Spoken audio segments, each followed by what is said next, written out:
Welcome everyone to this episode of the Palmetto Guardian. I'm Sergeant Chelsea Baker. And I'm Sergeant Tim Andrews. And today we have some very special guests to talk about a very important topic. So I'm going to let each of y'all introduce yourself. I am Lieutenant Holmes. I am your Education Services Officer. Today I also have my ESS, and I will let her introduce herself. My name is Monica Hirchert, and I am the Education Service Specialist for the South Carolina National Guard. Okay. Well, thank y'all so much for coming, especially you driving from Charleston. I used to make that drive, so I know how painful it can be sometimes. It's a pleasure. It's a pleasure. And then I get to spend some time with my favorite ESO. But the topic of today is basically just education information for service members. And specifically, I believe we wanted to touch on tuition assistance. So, but before we go into that, I kind of want each of you to describe what your job is and what you offer and what the service members can get whenever they come to the office to talk to you. Okay. So I'll start with a just brief generic overview of my position. I am your ESO, and so I oversee the Education Services Office. Within our office, we handle FTA, we handle GI Bill Manager. We have a GI Bill Manager. We also handle student loan repayment. We have an incentive manager who oversees student loan repayment, bonuses, any updates of down that road. We also have our college assistant program, which is our state TA, which is manned by Mr. Mead. I hate to say man, but he oversees the program. So I am the ESO. I oversee the entire education service officer. We also work with your units to process, any upcoming incentive payments that you may have. But that's just a brief generic about I'm sorry. No, that's fine. I'm sorry, I'm messing up. No. I want everybody to know when they're reaching out to the offices or whenever they're wondering or they have the questions about those specific areas, who do I contact? Right. And to put a face to a name. So, no, that was perfect. Well, the good thing about our office, if you ever have any questions on who should I contact, you can follow us on our Facebook pages, which is the South Carolina Army National Guard ESO. And we have a virtual business card, and it also has our picture, our face, and a brief description on who you should actually contact. And that way you can put a face to the name. So you have to like and follow our page for that information. Right. Yeah. Awesome. And then, Miss Monica, if you could kind of just talk a little bit more about what exactly you do. Okay. So I am the Education Service Specialist. So I actually work for the Department of the Army, NGB, and then I am assigned to the state of South Carolina to manage the Federal Tuition Assistance Program, the College Assistance Program, and then in general help soldiers with their education benefits, counsel soldiers on programs, testing and anything education related, and provide them with resources that they have available to them that they may not know about, testing prep, tutoring services, and things like that. So, but my main lane is the Federal Tuition Assistance Program and also credentialing assistance. So today I'm here to talk about federal tuition assistance. I also cover other states, but South Carolina is my main state at this time. Yes. So today I'm talking about the Federal Tuition Assistance Program because we've had some changes. So it is important to get the message out to our soldiers the best way we can. Yes. Well, thank you for that, Miss Monica. And I hate to take over, but the last time I spoke with everyone, I was getting everyone geared up for Army Ignited. We transitioned from Go Army Ed to Army Ignited. Well, today we're back, but we just wanted to give you all an update on the changes. Correct. And so that's why I have Miss Monica here today. It sounds like you wear a lot of different hats. I don't know how you do it. Like you need multiple assistants or something, but is it better to maybe talk about the federal tuition assistance, like how it's been in the past and maybe how it's changing in the future? Perfect. Okay. Yeah. Thank you. So the Federal Tuition Assistance Program, we call it TA, right? So soldiers, when they graduate basic training in AIT, right, they become eligible to use Federal Tuition Assistance, TA. So TA is a benefit. And soldiers can use TA to pursue an associate's, a bachelor's, a master's, or an academic certificate. Okay, so what happens is if a soldier joins the Guard already, for example, with a bachelor's degree, the soldier can use TA for a graduate degree or a graduate certificate, an academic certificate, but the soldier cannot use TA for another bachelor's degree. So federal tuition assistance does not allow soldiers to use TA for a lateral or a lower degree. Okay, so if you have an associate's, you cannot go for a second associate's.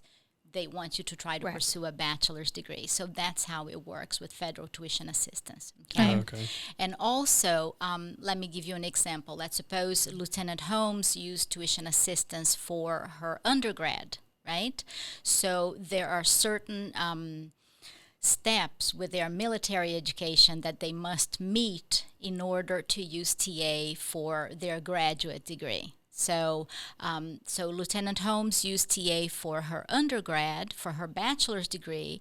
So now she has to graduate Captain's Careers course before she can use TA for her graduate degree, for instance, right? But she already has a graduate degree, so I'm just using her as an example, but she already has her graduate degree.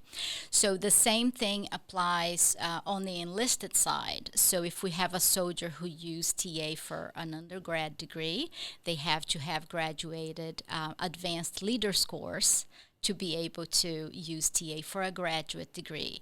And warrant officers, the warrant officer advanced course, okay? So, but that only applies if you have used TA for your undergrad degree, okay?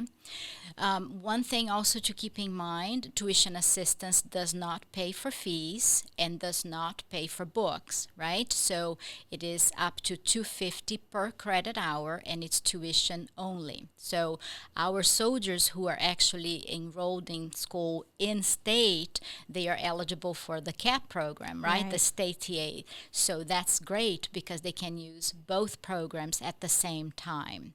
So our soldiers can also use GI Bill, right? So they can use GI Bill, state TA, and TA, okay? But one thing that we always have to work with our soldiers is that each program has a different set of rules, application window and application process. So they really need to be in touch with all the SMEs in our office to make sure they can use all their benefits and optimize, the use of their benefits. Okay. Well, so Miss Monica, I hate to cut you off, but as a soldier, would I get the $250 in my pocket? Is the check coming to me, or is it going to the school? I get that question a lot. So federal tuition assistance goes directly to the school. It does not go to the soldier, okay? So what happens is, let's suppose you are attending one of our technical schools or a community college, and if they charge less than $250 per credit hour, let's suppose you are attending a school that charges $200 per credit hour. The Army is going to send the school $200, not $250, and then you get the rest, okay? Gotcha. So, whereas if you are attending a school that charges $500 per credit hour, okay, the Army is still going to send the school $250, and then the soldier has to use GI Bill and state TA to cover the difference. Correct. Very good question, ma'am. So, let's say I'm a new soldier. I just joined the Guard, and I'm hearing about all these great things that we can use, but how do I actually get TA, or where do I go to apply for it, or can you go into details about that? Correct. I'm the new soldier today. I'm the new soldier. All right. So welcome to the South Carolina Guard. All right. So the thing is, right now we have a new portal, which is Army Ignited. Okay. So soldiers who want to use tuition assistance, they have to establish an Army Ignited account. One thing to keep in mind is that to establish an account, our soldiers will need to use their CAC cards. Okay, they have to have their CAC cards. So then after they establish an account and they establish their education path, Their education path is simply letting us know which school and which degree you are pursuing. So your account with Army Ignited will have your information and will show where you're going to school and which degree you are pursuing. Okay? And then what the soldier needs to do at this time, the soldier notifies the school, I've created an Army Ignited account, my education path is there for you to approve, and then the school is going to approve the education path, and then the school uploads what we call a course enrollment file to your account. Then you're going to log on to your account and you're going to see the classes that you're going to be taking the following semester, right? So you're going to go ahead and you're going to select the classes that you would like to have TA allocated, and then you're going to submit. Okay? Gotcha. So that's how it works. Now, it is important to keep in mind that TA has an application window. So soldiers can submit TA requests up to 60 days before classes start, but we ask soldiers to submit their TA requests at least 5 business days before classes start. However, because the portal is new, we have a couple of hurdles and little technical glitches to navigate through. There is a thing now that the Army is giving the soldiers the opportunity to request TA after the fact if the school has not yet been able to successfully onboard with Army Ignited. So it's the exception to policy, the ETP. If you are in that situation, contact the education office, contact me, and I will send the instructions, and I will also provide you with the name of your school POC who will be processing that ETP for you. Okay? So, Miss Monica, I'm a new soldier, and this is my first semester in college, and it's also my first year in the Guard. So if you said to reach out to our school POC, what if I don't know that person, or I don't feel comfortable contacting my school?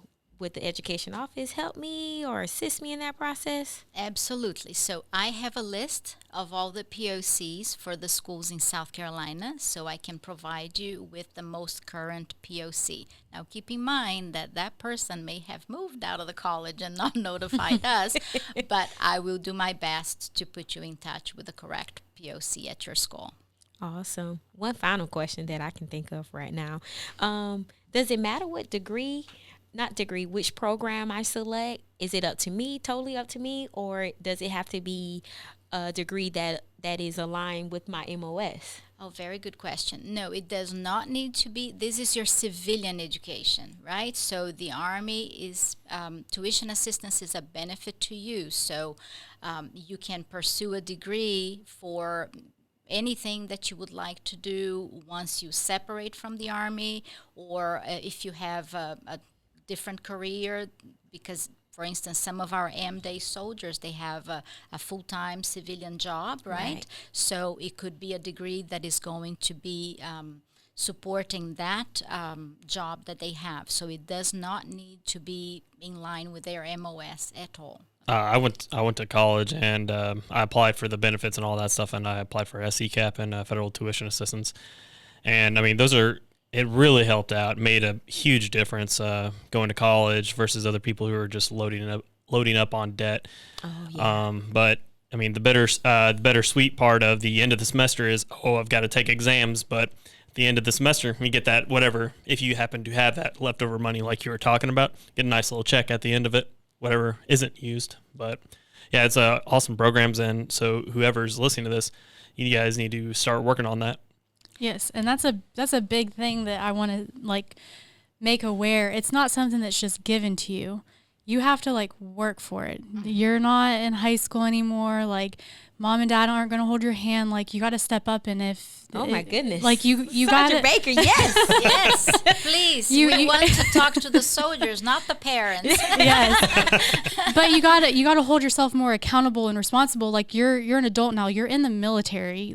You're going to college, and so of course that's why we have you guys to help us with all these resources, because you're naming all these things and I don't know what you're talking about. But you got to take those steps and know that these things aren't just going to be handed to you. A lot of people join the Guard because they want to stay at home. They want to be able to continue their education or whatever their purpose is, a lot of people do join because of education benefits, but they need to put in the effort, and they need to listen to these kind of podcasts. And I agree.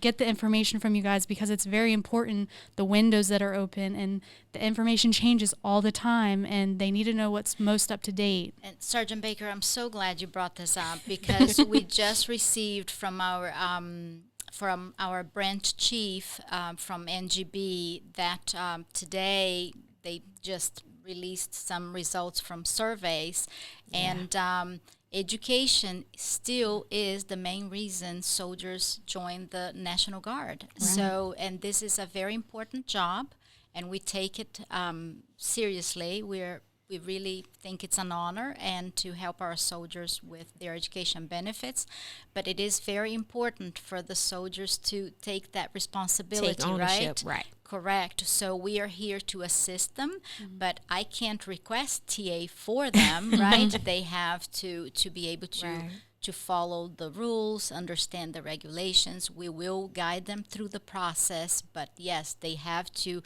I always tell the soldiers, you have a smartphone, put calendar alerts on your phone, remember to, not miss the application window, right? Yes. So yes, education is a very important reason why our soldiers join the National Guard, and we are here to help them through the process. Now, is there anything that can disqualify you, whether you have like bad grades or anything like that? I remember seeing something like that a while ago. Very good question. So if soldiers are flagged, right, for PT failure or something like that, they are not eligible to use federal tuition assistance until that flag is lifted, right? Now, if a soldier gets a failing grade, the Army will recoup, right? That money is going to come out of your LES for that failed class, okay? Now, that will not prevent you from continuing to use TA. However, you are required to maintain a 2.0 undergrad GPA and a 3.0 graduate GPA. So if you fall below that GPA, your account goes on hold until your GPA comes back up. Okay. So, Ms. Monica, are you saying that Miss Monica is going to be checking my account, or the school is going to? How will the Army know that I failed the class? Very good. So your classes are posted to Army Ignited, right? And then your school, because you put the class there to request tuition assistance. Right. Then your school posts your grades, and the portal calculates your GPA automatically, right? So if your GPA on the portal falls below that 2.0 or the 3.0, you automatically go on a hold. Wow. Now, what about soldiers that, for me, for an example, I had to drop a math class because I was like, oh, this math class is not for me. I mean, part of my requirements of having to get a degree, I had to take a certain math class, but then what's the difference between failing a class versus, and I know schools are different, but failing a class versus dropping out respectfully? Very good question. Or dropping the class, yeah. Excuse me. So if you drop the class after the start date, okay, but still within the add drop window at your school, right, then the school will not bill the Army for that course, and therefore you're not going to be recouped. However, if you decide to drop the course, after that add drop window in the middle of the semester, then the school will bill the Army, and you will have to pay the Army back for that class. Understood. Does that make sense? Yes, ma'am. So since we're talking about dropping and adding classes, it's getting ready to be hurricane season. What happens if I'm called up for duty during hurricane season, but I've already submitted my TA, Ms. Monica? Very good. Very good question. So what happens is most of our schools, or I would say pretty much all of our schools in the state, are very much aware of that situation because we all go through the hurricanes together, right? So the soldier needs to communicate with the school. Again, communication is key. Yes. The soldier needs to communicate with the school and let the school know that he or she has been placed on state active duty orders, right? Said orders. And then the school can suspend their enrollment and wait until they return.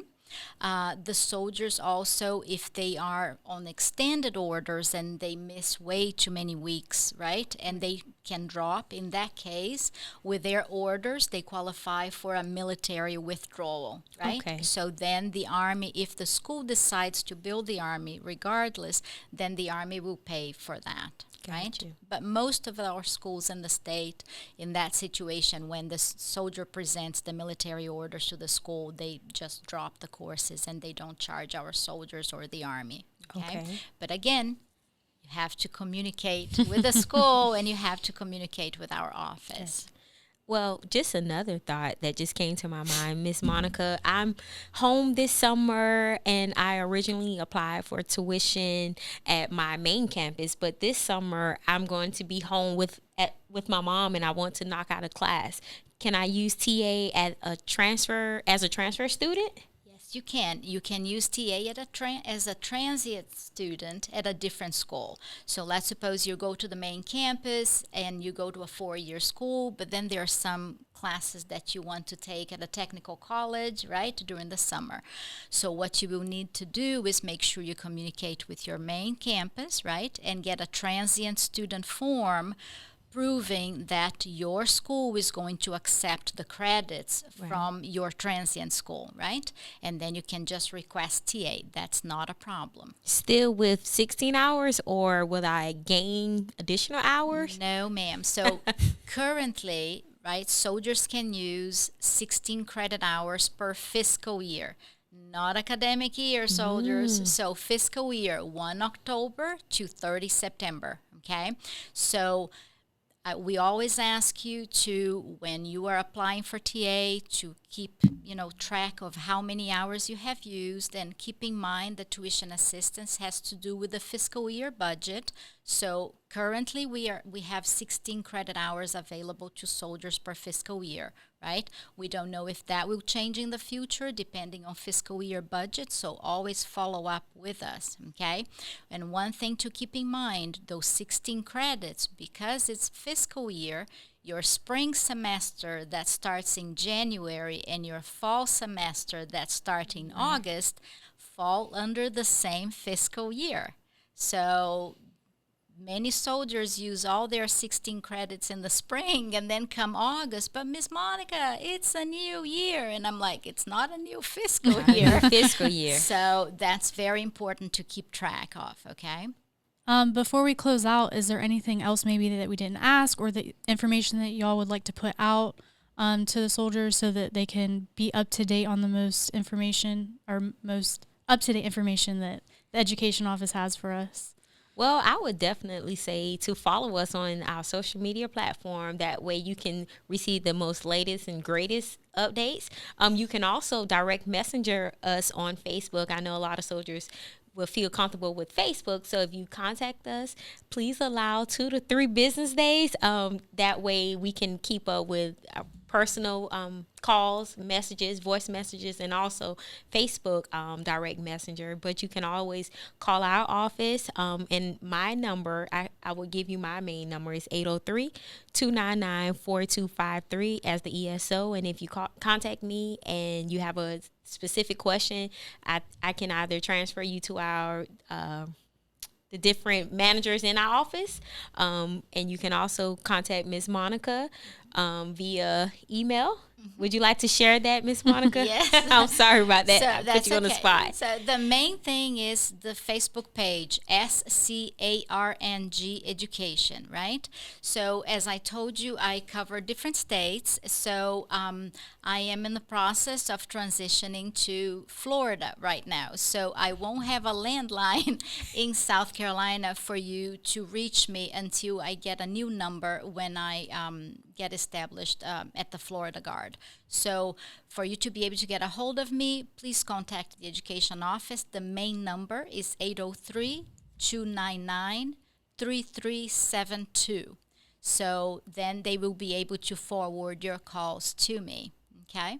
Thank you. Thank you so much for this opportunity. Thank you. Yes, and I'm sure that we'll have education in here again since it's always changing. Always. I know we kind of missed the window with fall semester, but hopefully we can get y'all in here before as January spring semester? I don't even know. January spring Okay. semester. And that's why we're doing this, because soldiers should be getting ready now, right? Planning ahead. So you are all set with your Army Ignited account, right? By October, November the latest. So you are ready to go in January. Don't leave things for the last minute. Yes, please don't do that. Thank you all for having us. Thank Yes, you. thank you. If you like this video, make sure you give it a big thumbs up. If you haven't subscribed to our channel, make sure you hit the subscribe button, and we will catch you guys in the next episode.